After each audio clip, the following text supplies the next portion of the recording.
Kaya sa aking pagtatalumpati ngayon, nais kong ibahagi sa inyo ang aking topic na What if pain had memories? Sa ganun, nais kong i-pose ulit sa inyo yung tanong, what is cancer? Siguro narinig nyo na rin mula dun sa naunang talumpati. Maaaring narinig nyo na to sa media, nakausap nyo na sa kaibigan o sa inyong kapamilya. At maaari naman na ibigay ko rin muli sa inyo ang objective na definition nito. Pero nais kong ibahagi sa inyo ang isang mas naratibo ko. Naratibo ng isang tao na namumuhay na may cancer.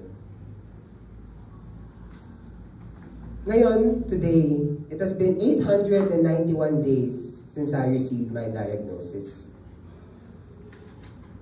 It was on December 13, 2022. Tandang-tanda ako pa yung araw na nangyari ito. Sabay kami pumunta ni Mama sa ospital pagkat kukunin na nga namin yung results. Ang katunayan, papunta na sana si Mama sa Christmas party ng kanilang office. Pero nung nakuha namin yung envelope na linalaman niya ng results ng aking diagnosis, naupo kami agad sa may canteen ng ospital. Nakita ko binuksan ni Mama yung envelope at dahan-dahan niya akong inabot ang kanyang kamay habang namumula ang kanyang mata. Sa ganun, nakita ko na lang din na umiiyak na si Mama. Pero ako, nakatulala lang ako. Parang hindi ko alam ano yung nangyayari. Katulad nitong tahimik na silid na ito, isipin nyo ganun din, pero mas tahimik pa. Nakatulala lang ako sa kawalan, iniisip, totoo ba ang nangyayari? Totoo ba na may cancer ako? To make the story short, it was a very sad Christmas that year. Sabi nga na, may nagsabi sa akin, cancer is hard on the person, but it is also hard on the family as well. Nasabi ko ito kasi kitang-kita ko sa mga mata ni Mama kung gaano siya nahirapan. Tila parang sa tingin ko nga, mas nagdusa siya nung araw na yun kesa sa akin. Kasi nung araw na yun, hindi ko pa rin talaga tanggap. Tinawagan namin kasunod yung tito ko. Nung nalaman niya, nalugmok din siya. Nasa opisina pa nga raw siya nun. Tapos biglang napahinto na lang siya. Nung kagabihan, sinabi naman namin sa aking tita, nagla-laptop ako sa aming lamesa sa bahay. Tapos bigla niya akong yinakap. Sabi niya, ang bata mo pa. Pero sabi ko sa kanya, kaya ko to. Kakayanin pa. Hindi maayos ang relationship namin ni Mama sa totoo lang. Maayos siya nung bata ako, pero nung lumalaki na ako, naging strained na ito. Kaya hindi ko alam kung dahil ba sa cancer, nakatulong ba sa relasyon namin o mas lalong naka-strain ito. May mga gabi na uuwi si Mama, tapos nakaupo ako sa aming lamesa, tapos makikipag-away ako. Makikipag-away ako, hindi dahil gusto ko eh. Hindi ko alam na galit na pala ako, pero hindi ko alam paano ko ilalabas. Nakikipag-away ako kasi ayoko na mag-treatment. Ayoko na sana magpagaling. Ayoko na sana magpagaling. Kasi ang tingin ko noon sa cancer, pag meron ka na nito, yun na yun. Hinatulan ka na, at yun na yung katapusan. Pero I tell you, cancer treatment has advanced so much na sana baguhin natin yung naratibo na hindi siya ganun nakakatakot dapat, na kaya siyang gamutin.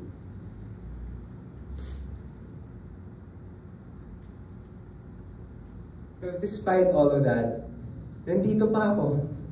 Nakikita niyo pa ako, kasama niyo pa ako, at lumalaban ako. So, it's been a long and tiring process. What exactly happened in those 2 years? I'd like to give you this numbers na pinost ko noon after I got my final radiation. Throughout my 2 years, I received 7 cycles of chemotherapy, 14 sessions of infusions, and 20 days of radiation na sunod-sunod. I could tell you more about chemotherapy and the toxicity it gives you. I could tell you about radiation and the pain it also gives you. But I'd like to show you visually. Kung makikita nyo man sa aking kamay, medyo malabo. Pero sa aking kamay, mayroon mga peklat. Mga peklat na mga swero. Mga swero na pag sa malamig na gabi, sumasakit. Naramdam ko yung tusok pag malamig. Na hindi lang dun sa swero mismo, kundi pati na rin dun sa mga ugat na umaakyat sa aking kamay.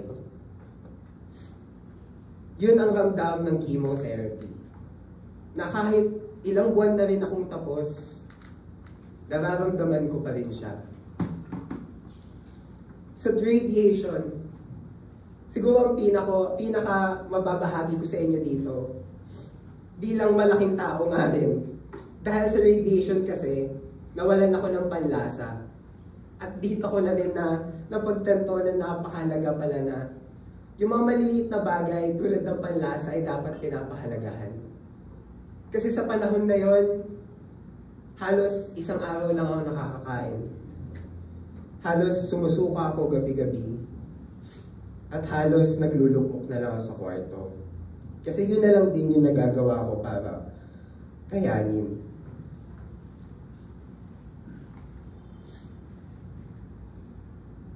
Now, how expensive is it to have cancer? And I don't mean to talk about numbers. Gusto kong pag-usapan yung psychological, emotional, and relational, lahat-lahat, gaano siya kamahal na magka-cancer. Umabot sa punto na kinailangan kong magpa-counseling. Kasi on my own, hindi ko na din siya kaya. I tried looking for support groups, talking with friends. Because handling cancer on your own is not an easy job. Yes, I could have always told my mom, my family. But like I said, hindi kami close ni Mama.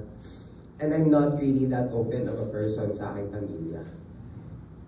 Umabot sa punto na paggabi natatakot akong matulog kasi natatakot ako baka hindi ako gumising sa umaga.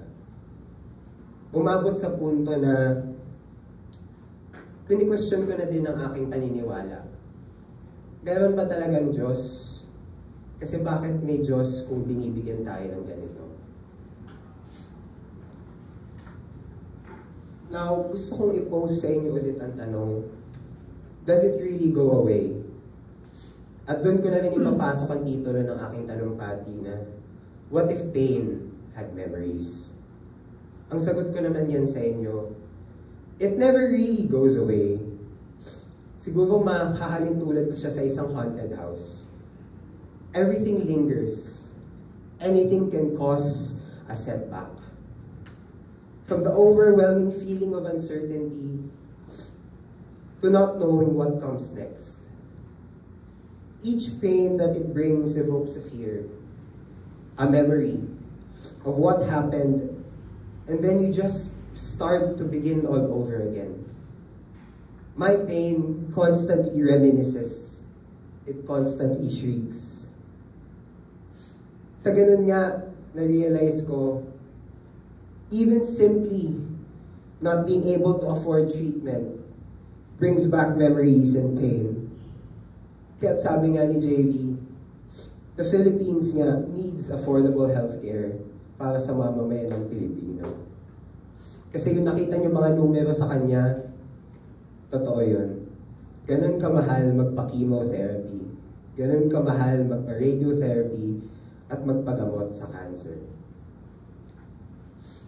Sa kasalukuyan, kakatapos ko lang din magpa-scan after my treatment. Ang katunayan, may mga bagong nakita sa akin. At kaya uulit ako muli ng chemotherapy sa paparating na mga buwan. But despite that, we continue to move on anyways. It is what's best. Sabi ko nga sa aking sarili, stagnation will not lead to anything. Find normalcy in all this uncertainty. I'd like to leave you with this. Kung may kilala kayong cancer patient, gawin niyo to sa kanila. Just be there. Understand them. And love them the way they need to be. Because I know that that's what I needed during my cancer treatment and recovery. I hope that while listening, I did not only reach into your empathies, but also your awareness. Cancer is a hard and debilitating disease.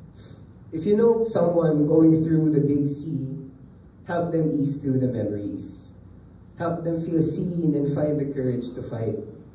Because believe me when I say, pain does indeed have memories. Maraming salamat po.